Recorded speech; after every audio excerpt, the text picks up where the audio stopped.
রোহিঙ্গা প্রত্যাবাসন চুক্তি রক্ষা করেনি মিয়ানমার, রাখাইনে ফেরায়নি পরিবেশ, আসিয়ান সম্মেলনে পররাষ্ট্রমন্ত্রী।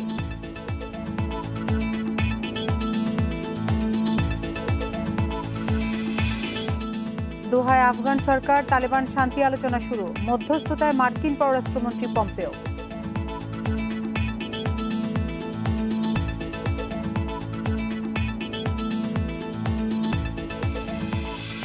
এক মাসে দ্বিতীয় আরব রাষ্ট্রের সঙ্গে ইসরায়েলের চুক্তি, তেল আবিবকে স্বীকৃতি দিতে রাজি বাহরাইন।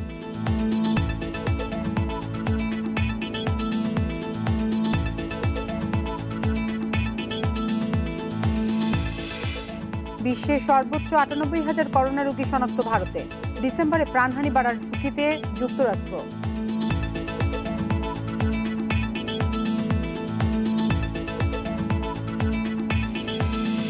এবং দাবানলে বিপর্যস্ত যুক্তরাষ্ট্র, এক মাসে ২৬ জনের মৃত্যু, ক্যালিফোর্নিয়ায় ধ্বংস ৩০ লাখ একর জমি।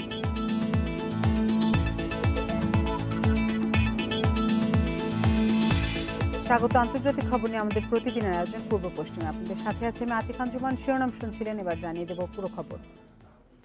রোহিঙ্গা প্রত্যাবাসনের জন্য বাংলাদেশের সঙ্গে যে চুক্তি হয়েছিল, মিয়ানমার তা রক্ষা করেনি বলে জানিয়েছেন পররাষ্ট্রমন্ত্রী ডক্টর একে আব্দুল মোমেন। সকালে ২৭তম আসিয়ান রিজিওনাল ফোরামের ভার্চুয়াল সম্মেলনে কথা বলেন তিনি। পররাষ্ট্রমন্ত্রী বলেন, মিয়ানমারের সঙ্গে ৩টি সমঝোতা স্বাক্ষর করেছে বাংলাদেশ। চুক্তি অনুযায়ী রোহিঙ্গাদের ফেরাতে অনুকূল পরিবেশ তৈরি করার কথা মিয়ানমারের। তার পরিবর্তে রাখাইন রাজ্যে চলছে লড়াই ও গোলাগুলি। এই অবস্থায় সুরক্ষার বিষয়ে মিয়ানমার সরকারের উপর আস্থা রাখতে পারছেন না রোহিঙ্গারা। মিয়ানমারে গণহত্যা চলার পর সেখান থেকে পালিয়ে আসা প্রায় ১১ লাখ রোহিঙ্গাকে আশ্রয় দিয়েছে বাংলাদেশ। কিন্তু এখন এই সমস্যার সমাধান না হলে দেশে উগ্রবাদ ছড়িয়ে পড়ার আশঙ্কা জানান পররাষ্ট্রমন্ত্রী।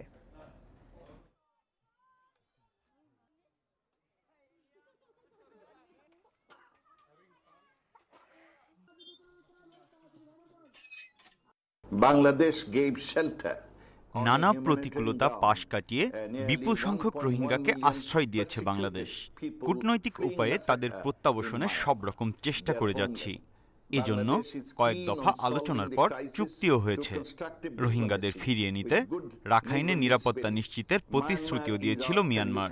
দুর্ভাগ্যবশত এখনও তাদের ফিরিয়ে নেয়ার কার্যক্রম শুরু করেনি তারা। সেখানে গোলাবর্ষণ ও অস্থিতিশীল পরিবেশ বজায় আছে।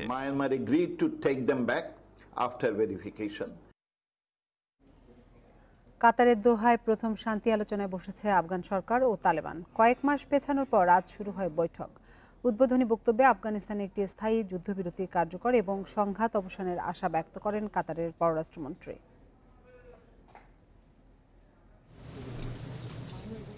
দীর্ঘ আফগান যুদ্ধের অবসানে দোহায় গত ফেব্রুয়ারিতে ঐতিহাসিক সমঝোতায় পৌঁছায় তালেবান ও যুক্তরাষ্ট্র। ওই সমঝোতায় বিদেশি সেনা প্রত্যাহারের বিনিময়ে আফগানিস্তানে শান্তি স্থাপনের প্রতিশ্রুতি দেয় তালেবান। সরকারের সঙ্গে আলোচনার আগে বন্দি বিনিময় শর্ত দেয় তারা। অবশেষে বৃহস্পতিবার ৬ বন্দির মুক্তির বিপরীতে চূড়ান্ত আলোচনার কথা নিশ্চিত করে তালেবান। এক বিবৃতিতে তারা জানায়, আলোচনার প্রক্রিয়ার মধ্য দিয়ে ইসলামিক মূল্যবোধ ও অধিকতর জাতীয় স্বার্থ রক্ষা, একটি ইসলামিক ব্যবস্থা ও শান্তি ফিরিয়ে আনাই তাদের লক্ষ্য। বৈঠকের উদ্বোধনী বক্তব্যে আফগানিস্তানে একটি স্থায়ী যুদ্ধবিরতি কার্যকর এবং সংঘাত অবসানের রাজনৈতিক বন্দোবস্তের আশা ব্যক্ত করেন কাতারের পররাষ্ট্রমন্ত্রী। এরপর বক্তব্য রাখেন আফগান ও তালেবানের প্রতিনিধিরা। সোমবার সমঝোতা আলোচনা শুরুর কথা রয়েছে তালেবান ও আফগান প্রতিনিধিদের। আলোচনায় আফগান সরকারের প্রতিনিধিত্ব করছেন সাবেক গোয়েন্দা কর্মকর্তা মাসুম স্টাকেনজাই, তালেবানের পক্ষে মৌলভী আব্দুল হাকিম। এছাড়াও বৈঠকে অংশ নেন ঐক্য প্রক্রিয়ার প্রধান আবদুল্লাহ এবং মার্কিন পররাষ্ট্রমন্ত্রী মাইক পম্পেও। তবে এই বৈঠক থেকে ইতিবাচক সমাধান আশা করছেন না অনেক বিশ্লেষক। তাদের মতে, সম্প্রতি আফগান সামরিক বাহিনী ও স্থাপনাগুলোকে লক্ষ্য করে তালেবানের বড় ধরনের হামলা বিদ্রোহীদের আরও উস্কে দিয়েছে। যুক্তরাষ্ট্র নির্ধারিত সময়সীমার মধ্যে সম্পূর্ণ সেনা প্রত্যাহারের ব্যাপারে সম্মত না হওয়া পর্যন্ত তালেবান তাদের বন্দুক নামিয়ে নেবে এমন কোনো ইঙ্গিত নেই। Nusrat Jerin, independent news. বিশ্বের ৮ দেশে যুক্তরাষ্ট্রের সরাসরি পরিচালিত কিংবা অংশ নেয়া যুদ্ধে গৃহহীনের সংখ্যা ৩,৭০,০০,০০০। এর মধ্যে সবচেয়ে বেশি আফগানিস্তান, ইরাক, ইয়েমেন, সিরিয়া ও পাকিস্তানে। যুক্তরাষ্ট্রের ব্রাউন বিশ্ববিদ্যালয়ের কস্টস অফ ওয়ার প্রজেক্টের প্রতিবেদনে উঠে এসেছে এ তথ্য।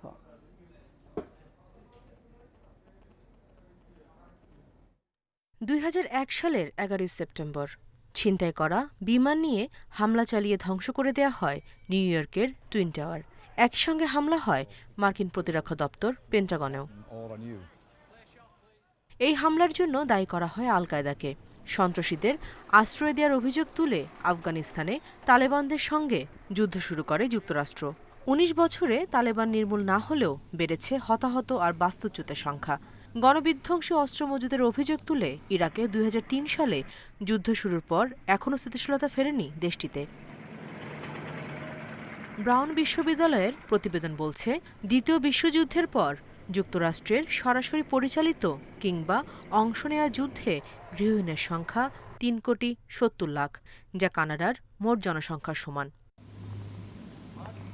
বাস্তুচ্যুত এসব মানুষের বেশিরভাগই Afghanistan, Iraq, Pakistan, Yemen, Libya, Syria, সোমালিয়ার নাগরিক। এর মধ্যে 80 লাখ প্রাণ বাঁচাতে আশ্রয় নিয়েছে ভিনদেশে, আর 2,90,00,000 নিজ দেশেই বাস্তুহারা। বিংশ শতাব্দীর কোনো প্রাকৃতিক দুর্যোগেও এত সংখ্যক মানুষ গৃহহীন হওয়ার নজির নেই।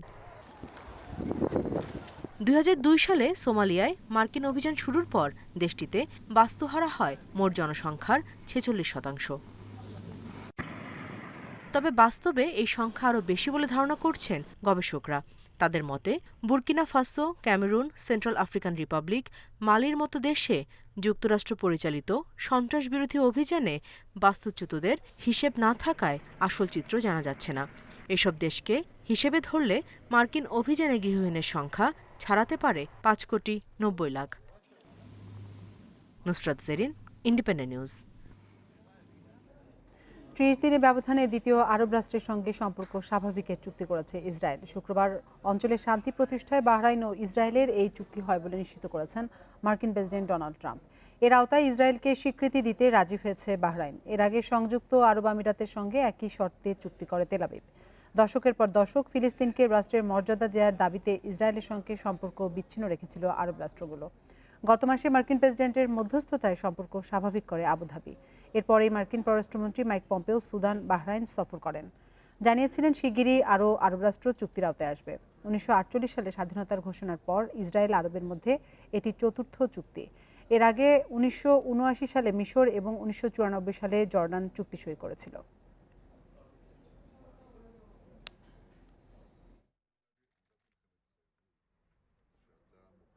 পূর্ব পশ্চিমে সময় হলো একটা বিরতির, সাথেই থাকুন।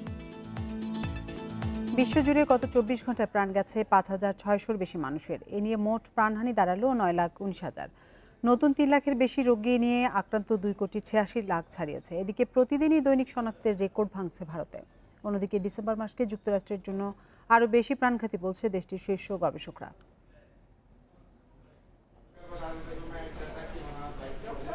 89, 95, 96, 97, 98 গত কয়েকদিনে এভাবেই বাড়ছে ভারতে দৈনিক করোনা ভাইরাসে আক্রান্তের সংখ্যা। দৈনিক মৃত্যু রোধ ছাড়াচ্ছে 1200-র গণ্ডি। দেশটিতে মোট আক্রান্ত ইতিমধ্যেই ছাড়িয়ে গিয়েছে 46.5 লক্ষ। এর মধ্যে কেবল মহারাষ্ট্রেই 10 লাখ। দেশটিতে মৃতের সংখ্যা দাঁড়ালো 77,500-এ। তবে সরকারি হিসেবে দেশটিতে বেড়েছে সুস্থতার হার। যুক্তরাষ্ট্রে 24 ঘন্টায় প্রাণ গেছে 1100 মানুষের। এ নিয়ে দেশটির প্রাণহানি ছাড়িয়েছে 1,97,000-এর বেশি। নতুন 46,000-এর বেশি রোগী নিয়ে দেশটির মোট আক্রান্ত 66 লাখের বেশি। লুইজিয়ানাতে 75% ধারণ ক্ষমতা নিয়ে রেস্তোরাঁ, গির্জা ও জিম খুলে দেওয়ার ঘোষণা দিয়েছে গভর্নর। এদিকে দেশটির চিকিৎসকরা বলছে, দাবানল থেকে আগত অস্বাস্থ্যকর বাতাস মানুষকে করোনায় সংক্রমণের জন্য আরও বেশি সংবেদনশীল করে তুলছে। এছাড়াও ডিসেম্বর মাস মার্কিনীদের জন্য আরও ভয়াবহ হবে বলে সতর্ক করেছে মার্কিন প্রধান গবেষকরা। মৃত্যুর দিক থেকে দ্বিতীয় স্থানে থাকা ব্রাজিলে মোট মৃতের সংখ্যা 1,30,000 ছাড়িয়েছে। শুক্রবার দেশটিতে প্রাণ গেছে 900 জনের। নতুন রোগী শনাক্ত হয়েছে 44,000-এর বেশি। এ পর্যন্ত দেশটিতে সংক্রমিত হয়েছে 42 লাখেরও বেশি মানুষ। এদিকে মেক্সিকোতে মোট প্রাণহানি ছাড়ালো 70,000। 24 ঘন্টায় দেশটিতে প্রাণ গেছে 534 জনের। মৃত্যুর দিক দিয়ে বিশ্বে চতুর্থ অবস্থানে রয়েছে দেশটি। ফ্রান্সে গত 24 ঘন্টায় 80 জনের প্রাণহানি হয়েছে। ভাইরাস পাওয়া গেছে প্রায় 9,500 মানুষের দেহে। তবে সংক্রমণ বাড়লেও দেশজুড়ে লকডাউন দেওয়া হবে না বলে জানিয়েছে ফরাসি সরকার। অন্যদিকে স্পেনে করোনা রোগী শনাক্তে সহায়তার জন্য স্প্যানিশ মিলিটারি ইমার্জেন্সি ইউনিটের 150 সদস্যের একটি দল মাঠে নেমেছে। কিউবাতে পরিস্থিতির অবনতি হওয়ায় হাভানা শহরে 15 দিনের জন্য কারফিউ ও লকডাউনের সময়সীমা বাড়িয়েছে সরকার। নূরে জান্নাত, ইন্ডিপেন্ডেন্ট নিউজ। দাবানলে বিপর্যস্ত যুক্তরাষ্ট্রের পশ্চিমাঞ্চল, 12 রাজ্য পুড়ছে শতাধিক দাবানলে। আগস্ট থেকে শুরু হওয়া দাবানলে এ পর্যন্ত প্রাণ গেছে 26 জনের। এর মধ্যে ক্যালিফোর্নিয়াতেই মৃত্যু হয়েছে 20 জনের। নানা রাজ্যে নিখোঁজ আছেন অনেকেই। আগুনে পুড়ে গেছে রেকর্ড পরিমাণ জমি ও স্থাপনা। ক্যালিফোর্নিয়াতে 28টি সক্রিয় দাবানল নিয়ন্ত্রণে কাজ করছে অন্তত 15,000 দমকল কর্মী। অন্যদিকে ওরেগন রাজ্যে পুড়ে গেছে 9 লাখ একর জমি। পরিস্থিতির অবনতি হওয়ায় 5 লাখের বেশি বাসিন্দা নিরাপদে সরে যাওয়ার নির্দেশ দিয়েছে গভর্নর। এই সংখ্যা আরও বাড়ার আশঙ্কা করা হচ্ছে।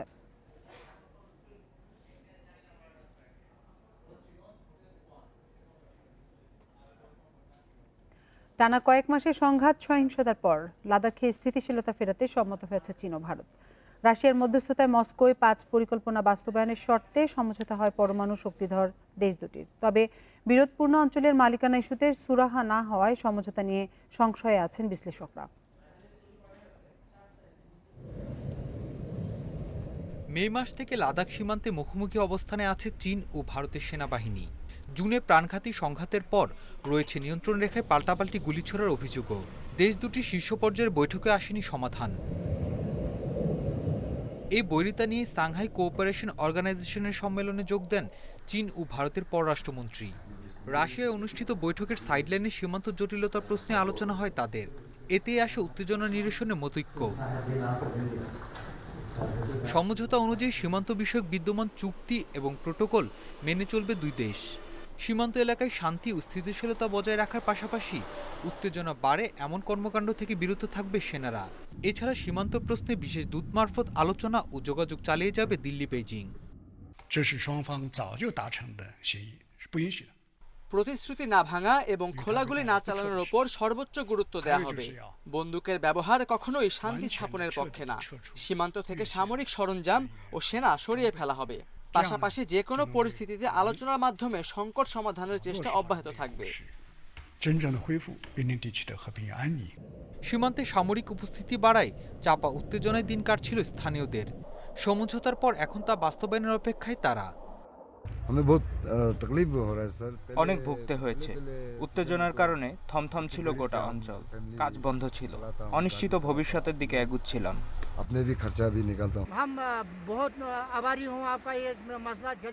আমরা আনন্দিত। যুদ্ধাবস্থা থাকায় সাধারণ মানুষ প্রচণ্ডভাবে আতঙ্কিত ছিল। আশা করছি শিগগিরই সবকিছু স্বাভাবিক হবে। সমঝোতা হলেও ভারতের দখলে থাকা কিছু অংশের মালিকানার দাবি ছাড়েনি চীন। বৈঠকে এই বিষয়ে আলোচনা হয়েছে কিনা তাও প্রকাশ হয়নি। বিশ্লেষকেরা বলছেন, যে ইস্যুতে দুই পরাশক্তির মধ্যে দ্বন্দ্ব, সেই বিষয়ে স্থায়ী সমাধান না এলে ভবিষ্যতে আবারও উত্তেজনা দেখা দেবে সীমান্তে।